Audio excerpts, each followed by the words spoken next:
On May 18, the world celebrates the 11th annual Day Against Homophobia and Transphobia. Cuba has been holding a series of events since May 4th.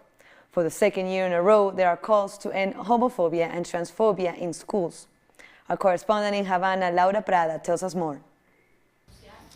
Alba is a Colombian mother and activist for girls and boys who are discriminated against and bullied because of their gender identification. She became an activist after her son Sergio Urrego committed suicide after being ostracized in school.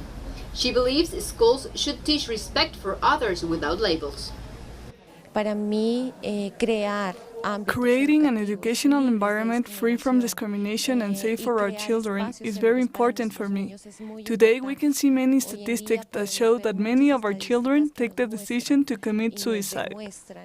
The creation of a space for dialogue on activism networks are some of the activities plans for the Day Against Homophobia and Transphobia. People who attend share their lives' stories. Oscar winner Danny Vega is a supporter of the event. There is a good move, and we are attempting to bring the rights of the LGBTI community to schools, universities, technical training centers, and places that promotes social growth and reflection. This year's theme again centers its work on creating schools free of discrimination.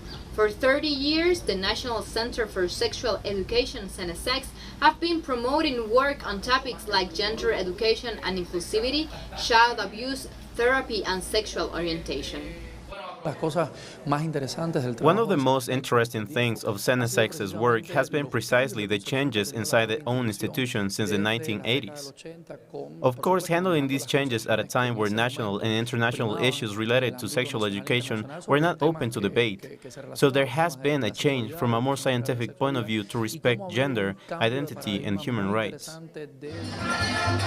Above all, the Cuban Day Against Homophobia and Transphobia hopes to create a more inclusive society. Laura Prada, Telesur Havana.